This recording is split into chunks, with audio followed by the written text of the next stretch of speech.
Hoy en Padel Salud, test de autoevaluaciones articulares. Conoceremos una serie de pruebas que podemos realizar desde casa y que nos mostrarán cuál es el estado actual de nuestras articulaciones.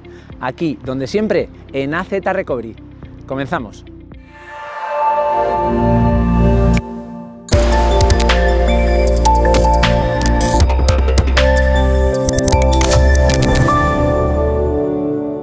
Bueno, aquí estamos un día más en AZ Recovery y hoy, bueno, de la mano de Alex. ¿Qué tal, Alex? ¿Cómo estás? Encantado de estar de nuevo contigo, Santi. Bueno, venimos a hablaros de un tema creo que muy interesante y del que vais a poder sacar mucho provecho. Alex, cuéntanos, ¿de qué vamos a hablar? Mira, hoy vamos a hablar de test de autoevaluación, que según nos habéis dicho, gustó mucho la primera vez que se hizo este capítulo. Entonces vamos a ir un poco parte por parte en el cuerpo, viendo cómo puede los telespectadores evaluarse a sí mismos y ver cómo están a nivel físico. Claro, que esto es súper importante, yo lo que digo siempre, es algo que le vais a sacar mucho provecho porque, bueno, desde casa directamente vosotros se os va a mostrar, bueno, pues unos test en diferentes articulaciones, en diferentes grupos, para, bueno, que sepamos realmente desde casa cómo estamos. Cuéntanos, ¿cuáles van a ser los test? Mira, hay uno que yo creo que es el que el que más va a gustar, porque es sobre las hernias discales. Es uno que nos va a permitir distinguir entre saber si puedo tener una sintomatología compatible con hernia o si no la tengo, algo que yo creo que es algo que está en el día a día de las personas cuando hay un dolor de espalda. Luego lo que haremos también será ver cómo funcionan los gemelos, lo que se llama técnicamente el tríceps ural, y pues luego veremos cómo funciona la pierna, el eje de movimiento de la pierna entera, con un test en una especie de sentadilla, una pierna, algo así. Y para terminar haremos un test para valorar si tenemos una sintomatología que pueda ser compatible con las temidas epicondilitis o epicondylopatías laterales. Claro, o sea, en definitiva, grupos bueno, muy importantes en este deporte, en el deporte del pádel, porque bueno, ya sabéis, este deporte estamos siempre agachados, temas lumbares, el codo fundamental para ese deporte y bueno, pues poder valorar desde casa cómo estamos, yo creo que va a ser súper útil. Eso es. Así que bueno, mira, si te parece, me dices con cuál comenzamos y oye, ¿empezamos ya? Perfecto, pues si te parece podemos, ya que estamos aquí en la camilla, podemos empezar con los de las hernias. Venga, vamos a ello. Perfecto. Pues vamos con el primero de los test. Realmente esto no es un test, es como un conjunto de ellos que nos va a permitir distinguir si hay algo relacionado con una hernia o no lo hay. Entonces, lo primero de todos, vamos a hacer el test de la SEC o SLR, que básicamente consiste en tumbarnos boca arriba, en una cama, en una camilla, en una superficie dura, y levantar la pierna con el pie relajado hacia arriba, atendiendo a la sintomatología. Es decir, si yo soy capaz de subir hacia arriba y aparece tensión a esta altura en toda la parte isquiotibiales, gemelo y hacia el pie, sería negativo. Sin embargo, si yo empiezo a levantar y a una altura inferior a 45 grados, como sería desde aquí hacia abajo, ya comienza la sintomatología, la tensión, la tirantez y descarga de dolor hacia abajo, sería un test positivo que lo que nos estaría indicando es simplemente de momento que es positivo. Claro, entonces estamos hablando, Alex, de lo que marca si es positivo o no. Sí, si aparece dolor o sintomatología por encima o por debajo de 45 grados. De 45 grados, eso es importante, fenomenal. Vale, el segundo test, que también nos va a indicar o nos va a encaminar hacia si hay o no hay una hernia, es el mismo, pero en la pierna contraria. Entonces, básicamente se trataría de repetir lo mismo. Si yo hago este test y por debajo de 45 aparece sintomatología en la pierna contraria, me estaría indicando que hay algún tipo de compresión a nivel de la médula en la salida de los nervios que me generaría esa sintomatología. Vale. Para continuar, el siguiente lo que tenemos que atender es un poco a la sensibilidad que tenemos. Es decir, una hernia es un problema que yo a los pacientes suelo decirles que es como una tubería. Si yo tapo una tubería, para abajo el agua no pasa. Esto es lo mismo, si yo tengo un nervio y lo presiono, el dolor baja por ese nervio. Es decir, habría que atender un poco a por dónde baja. Los patrones normales de dolor son algo en esta distribución hacia abajo, algo como mi pantalón, una distribución lateral que cruza hacia la rodilla, otra que baja desde el glúteo por la parte posterior y se mete por encima del pie hacia los cordones y unas últimas dos que irían más o menos paralelas por toda la parte posterior hacia el pie y a la parte interna del pie. Entonces, en el caso de que la sintomatología tuviera alguno o varios de esos recorridos, podríamos anotarlo como positivo y seguiríamos haciendo el test para valorar si hay algún tipo de afectación. La cuarta parte, que además es la última, a lo que hace referencia es al movimiento, a cómo se mueve la persona. Si yo tuviera una hernia, el problema está en que al pincharse el nervio, la musculatura que va con ese nervio estaría también afectada, estaría fastidiada, como quien dice. Entonces, lo que tendríamos que hacer es valorar primero los reflejos, que es lo típico que suelen hacer cuando vamos al médico, que nos dan con un martillito en el tendón de aquí abajo. Básicamente consistiría en darle un toquecito como ese, directo. En mi caso, como veis, es negativo porque se mueve sin ningún problema. Es un movimiento que sale involuntario y valorarlo de esa manera. El segundo que podríamos hacer es aquí abajo en el tendón de Aquiles, que consistiría en lo mismo. Darle un toquecito y valorar que efectivamente haya una respuesta como la que hay en mi caso. Como podéis ver, es un golpe que es seco, no es suavecito, es un golpe seco, fuerte, para que pegue un salto el músculo en el caso de que sea negativo. Voy a fingir que fuera esto positivo, para que entendiéramos cómo es. Yo daría un golpe y mi pierna se queda tal cual está ahora mismo. Eso sería un test positivo para un posible déficit de reflejos en el tendón rotuliano. Y finalmente, lo último que habría que hacer es valorar si hay algún tipo de problema en el movimiento, en el sentido de que no tenga fuerza. Muchas veces las hernias lo que van asociado es con debilidad en cierta musculatura. Por ejemplo, intentas levantar la rodilla hacia arriba y no puedes. O intentas ponerte de puntillas y no puedes. Gestos que lo que hagan o que indiquen es que hay ciertos grupos musculares que no funcionan. Bien, estos serían los 4 test. Ahora lo que tendríamos que hacer es esa lista que hemos ido haciendo de sí o no, ha sido positivo o negativo, sería cogerla y analizarla. Entonces lo que dice la regla de este clúster diagnóstico, de este grupo de test, es que si hay 3 o más test de todos ellos que son positivos, estaríamos ante una sintomatología que podría ser una hernia. En el caso de que no sea 3 o más, habría que despreocuparse en principio, no habría que tener el miedo de tener una hernia y simplemente habría que, en caso de tener dolor, acudir a un profesional que pueda ayudarte con el dolor para salir adelante y volver a poder jugar al pádel con normalidad. Vale, Alex, por ejemplo, una pregunta, ¿vale? Un supuesto. Imagínate que yo estoy en casa, me pongo a hacer la prueba en la que levanto una de las piernas, no sube más de 45 grados y luego me pongo a hacer la prueba de ponerme de puntillas y tengo dolor. Bien. Son 2, no son 3, ¿vale? ¿Qué conclusión podemos sacar por ahí? Bueno, tú lo has dicho, son 2, no son 3. En el momento en el que no sean 3, la hernia queda descartada. Entonces lo que habría que hacer es atender un poco a las causas que pueden generar el problema en cada uno de los test. Concretamente en el que me has dicho tú de ponerte de puntillas, si duele la espalda de ponerte de puntillas, ni mucho menos tiene que ver con una hernia, porque de hecho el test que he explicado antes, lo que buscamos es comprobar si tienes fuerza o tienes capacidad de ponerte de puntillas, no el hecho de que padezcas dolor. Y respecto al otro test, al de la SEC o de levantar la pierna hacia arriba, en el caso de que no llegaras a 45 grados, si aparece algo de tensión o sintomatología en la parte de atrás, en isquio gemelo, lo que habría que hacer es valorar que esté retraído alguno de los 2 músculos, que haya algún tipo de sobrecarga, algún tipo de contractura, pero en cualquier caso la hernia estaría descartada. Bueno, me quedaría mucho más tranquilo. Y luego otra cosa, mira, esto es una pregunta recurrente. Sí. Hablando de hernias, la gente siempre pregunta, oye, ¿qué diferencia hay entre una hernia y una protusión? ¿Vale? ¿Nos lo puedes aclarar? Sí, además tenemos aquí un modelo que nos va a servir para poder aclararlo un poquito. Vale, como podéis ver aquí tenemos una columna vertebral, desde la parte de atrás. Yo la voy a girar un poquito para ver los discos intervertebrales. Entonces, ¿qué es una hernia o qué es una protusión? Básicamente lo que pasa es que el disco, que es esta almohadilla azul que hay entre una vértebra y otra vértebra, se le escapa una parte del anillo fibroso, es decir, de su núcleo interno, que sería esto rojo de aquí. En el caso de esta maqueta, lo que tendríamos aquí es una hernia. ¿Qué ocurre? Que ese núcleo sale afuera, por así decirlo. El anillo o el disco intervertebral lo que tiene es una capita alrededor que recubre, que es como digamos las paredes, y dentro el núcleo. Si ese núcleo llega a salir, como en este caso, hacia afuera, hablaríamos de una hernia. Si lo único que ha hecho es romper una pequeña parte de la pared sin llegar a salir al exterior, hablaríamos de una protrusión. Entonces podríamos decir que la protusión es el paso previo a la hernia. Eso es. ¿Siempre sucede así o a veces, voy a decir la expresión, nos herniamos directamente? ¿Te refieres a si antes de tener una hernia hay que tener una protusión durante un tiempo? Depende, puedes herniarte directamente. En accidentes de tráfico, cosas por el estilo, pasa directamente. Aunque lo habitual en la mayoría de casos es que pases por una protusión y que poco a poco acabas generando una hernia. Vale. Es lo más habitual.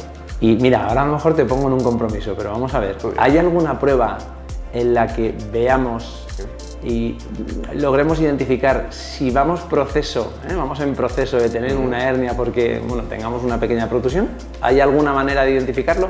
Muy complicada la pregunta, porque claro, es que el problema de la hernia y la protusión no es el hecho de que estén, es dónde están.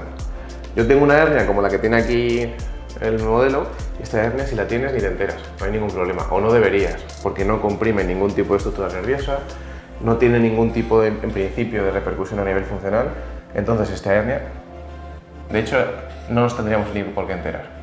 Además, hay un estudio, que sé que a ti te gustan mucho los estudios, Santi, que habla de que el 50 y tantos % de la población, si se le hiciera una resonancia, tendríamos una hernia, una protusión o algún tipo de afectación. Y no nos enteramos. Es decir, el problema no es que haya una hernia, el problema es dónde está. Entonces, si hubiera una protusión o una hernia, a ver si soy capaz de atinar, ahí dentro, imaginaos que este punto rojo estuviera ahí dentro. Comprimiríamos el nervio, comprimiríamos la médula y ahí sí tendríamos problemas. Y ahí sí que tendríamos que tener en cuenta la realización a lo mejor de alguna resonancia, alguna prueba de imagen que nos valorara la progresión de esa afectación. Pero en los otros casos es que yo lo que recomiendo a mis pacientes es despreocuparse, hacer ejercicio, mantenerse activo, que es lo mejor que podemos hacer al fin y al cabo. Bueno, Santi, pues vamos a pasar al siguiente test de autoevaluación. Este test se llama Single Leg Squat, básicamente es una sentadilla de una pierna, que lo que nos va a dar es información de cómo nos movemos en el miembro inferior y qué tipo de factores de riesgo tenemos para una lesión u otra lesión. Es algo que, si recordáis, ya hicimos cuando estuvimos con Javi Garrido en el gimnasio analizando cómo se movía y que ahora vamos a entrar a explicar para saber qué significa cada una de las cosas que hagamos. Entonces es algo tan sencillo como me queda una pierna y hago una sentadilla hacia abajo y subo, ¿vale? Entonces lo que habría que hacer en este test es tener un espejo o tener a alguien como Santi que nos grabe para luego poder analizar lo que hemos hecho, poder echar un ojo a cómo bajo y cómo subo y poder ver qué tipo de afectaciones hay. Entonces, lo primero que vamos a hacer es centrarnos en la cadera, cómo se comporta la cadera, cómo se comporta el fémur al bajar en relación a la rodilla y a la tibia. Por supuesto, voy a exagerarlo ahora para que entendamos qué cosas son las que no tienen que ocurrir o las que tenemos que prestar atención. Cuando yo bajo, lo habitual, o lo que es más o menos fisiológico, sería que mi rodilla, es decir, el ángulo que hace el fémur con la tibia, fuera en dirección hacia el eje del segundo dedo del pie. ¿Qué ocurre? Que se ha visto, se ha relacionado que ángulos como este o ángulos como este, hacia afuera, se relacionan con patologías de cadera, como las que hablamos en su día de pinzamientos femoroacetabular, se ha relacionado con tendinopatías en el tendón rotuliano y cuadricipital y artrosis de rodilla, y finalmente favorece o puede predisponer a que tengas esguinces de tobillo, en el caso hacia afuera, en la parte externa del tobillo, o hacia adentro, en la parte interna del tobillo. ¿Qué podríamos hacer para modificar todo esto? Claro, al final se trata de analizar y modificarlos con respecto a ello. El problema está básicamente, si se va hacia adentro, tendríamos que intentar que los que se encargan de traccionar hacia afuera, en la parte de la cadera, y desde el tobillo, que vienen de aquí a aquí, que tiran hacia afuera, regularan ese movimiento. En el caso contrario, si mi rodilla lo que hace es hacia acá, lo que necesitaríamos es que desde la parte interna de la cadera los aductores hicieran esto, y que desde el tobillo, los que vienen desde el pie hacia acá y puedan hacer esto, también lo hagan. Claro, pero en definitiva, estos son unos test que nos van a indicar que hay un problema, Eso es. pero luego hay que encontrar la solución. Efectivamente. Vale, yo tengo el problema en casa, ¿y cómo encuentro la solución? ¿Me tengo que venir al fisioterapeuta? A ver, lo normal, porque al final es un test que, como veis, da mucha información. No es un test que te diga, tienes algo en la cadera, tienes algo en la rodilla o en el pie. Te habla de la pierna completa. Entonces, salvo casos que son súper claros, que dices, es esto y hay que tratarlo así, sí que lo ideal sería que pudiera verlo algún tipo de profesional para valorar cuál es el problema que tienes. Vamos a ponernos en el supuesto de, como lo hicimos con Javi Garrido, vamos a hablar de él, así explicamos un poco. No sé si recordáis que Javi, cuando bajaba hacia abajo, lo que le ocurría a su pierna es que llegaba hasta esta altura y él no podía bajar más, no tenía la capacidad de bajar. ¿Qué es lo que le ocurría a él? Su cadera y su tobillo. Él tenía un problema de movilidad en el tobillo que no le permitía ir hacia adelante, como estoy haciendo yo ahora mismo, Y secundariamente, su cadera tenía que hacer este gesto para compensar y poder bajar. Hacía esto. Se flexionaba. Es decir, como el tobillo no se movía todo lo que debiera, su cadera se movía en compensación para ello. Y por eso Javi le generaba algún tipo de molestia o de sensación en la cadera. Entonces, al final, como veis, son test que lo que nos dan es información global. Habría que analizarlos y en función de eso sacar las afectaciones que haya para poder modificarlo con ejercicio. Vale, imagínate, yo voy a hacer este test. ¿Cuándo me tengo que alarmar? ¿Cuándo te tienes que alarmar? Bien, básicamente los artículos lo que hablan es de grados, ¿vale? Los grados no podemos medirlos ahora mismo, entonces yo siempre lo que hago recomendar al paciente es, si te pasa algo parecido a esto, cuidado. Rodilla en el eje del segundo dedo. Si yo cuando voy a bajar mi rodilla se va muchísimo hacia adelante, algo puede estar pasando. Me pondré de lado para que lo veáis.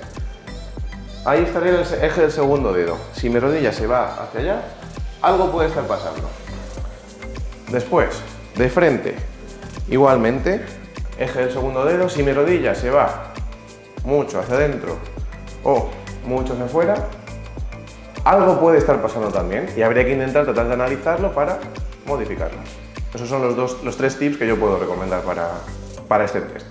Ahora que estamos con estos autoevaluaciones, estos test, ¿nos puedes contar alguno que, bueno, de alguna manera evidencie si estamos en un alto riesgo, bajo o medio riesgo de poder sufrirlo?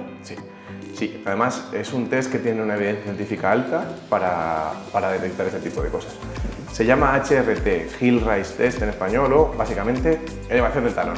Va a ser ponerse de puntillas y lo voy a hacer yo ahora para que veáis cómo no se debe hacer.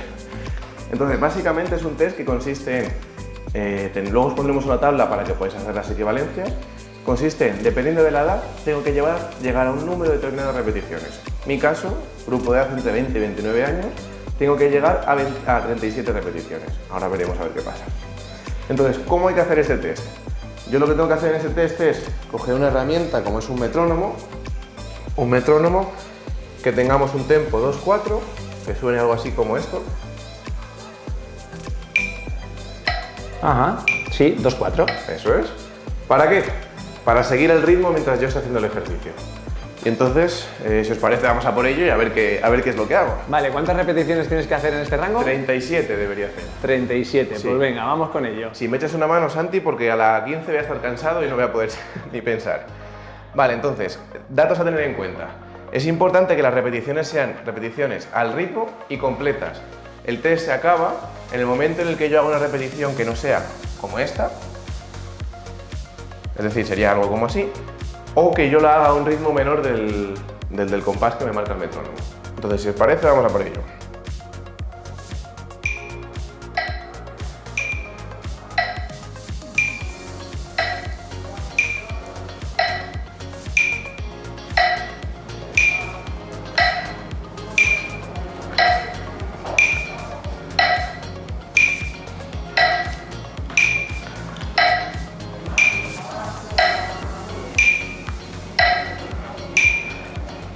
Muy bien, Alex, lo estás haciendo muy bien, ¿eh? Joder, ya voy sufriendo.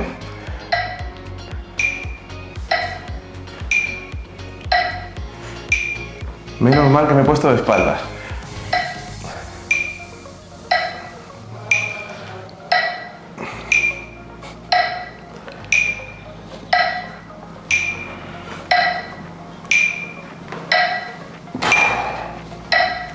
Ya resoplas. Y ya está, ya no puedo.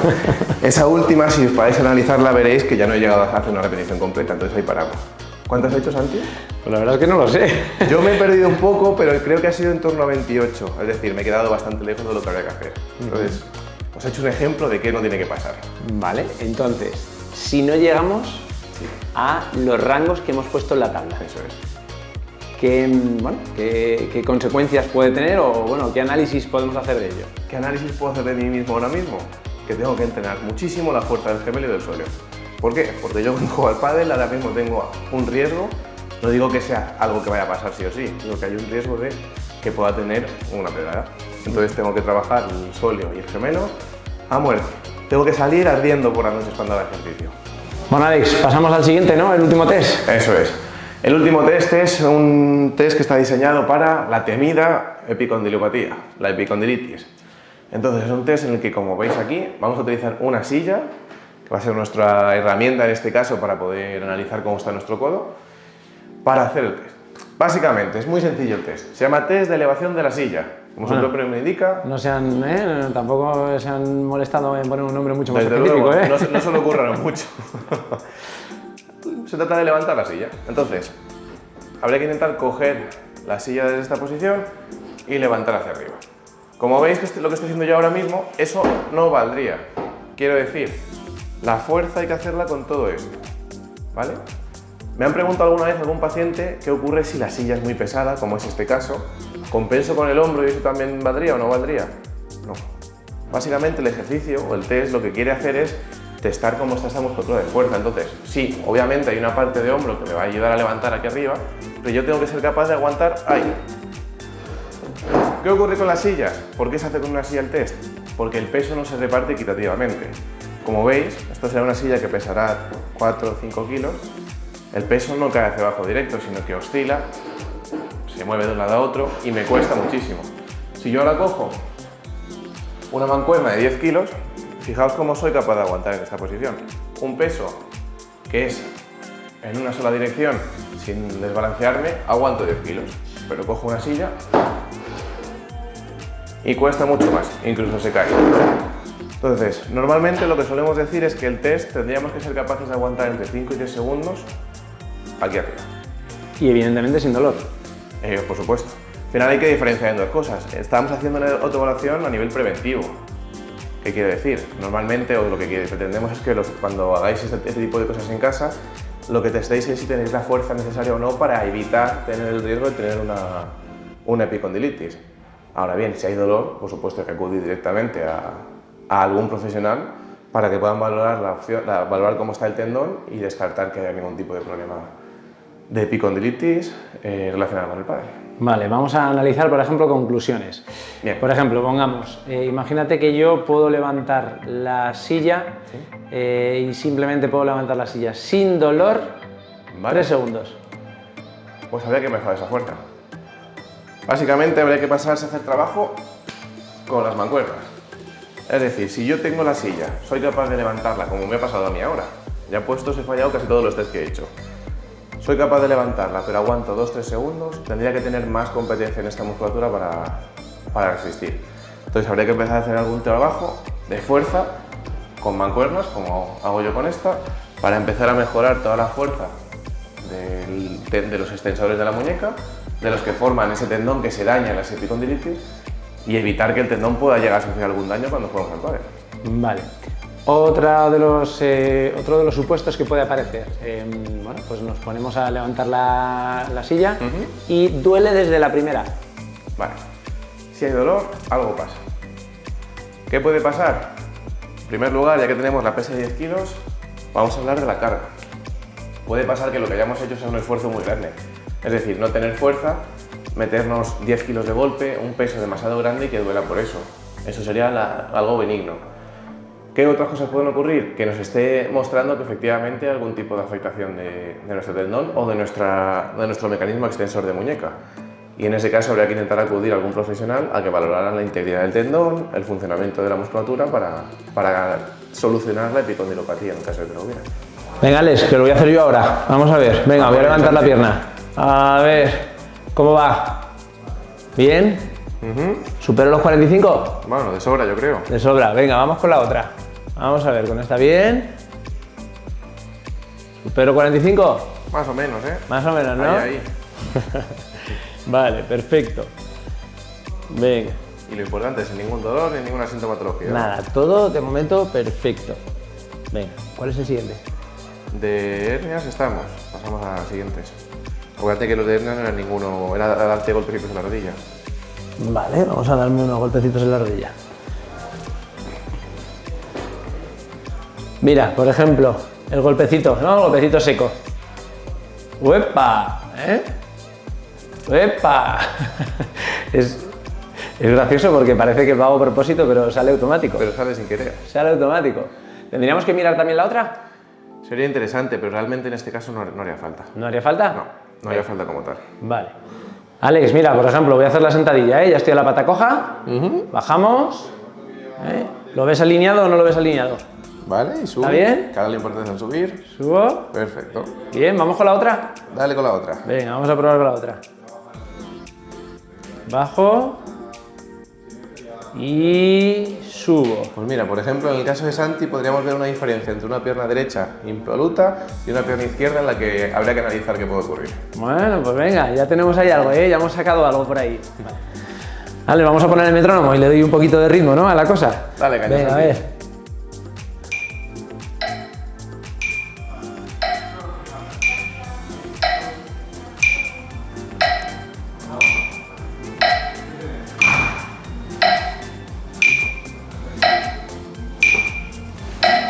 ¿Cómo lo ves? De momento va todo bien. ¿Cuántos van? 10, ¿no? Pues no lo sé, ya he perdido la cuenta. 12.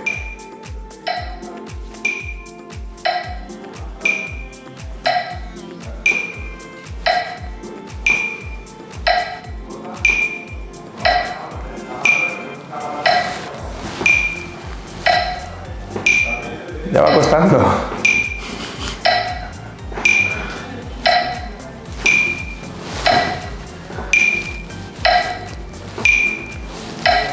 Bueno, ya. Vale. De hecho, hemos hecho antes en la otra pierna en una toma falsa y te ha salido perfecta, y ahora en la pierna izquierda no ha salido tan perfecta. Un ejemplo de asimetría entre una pierna y Asimetría total.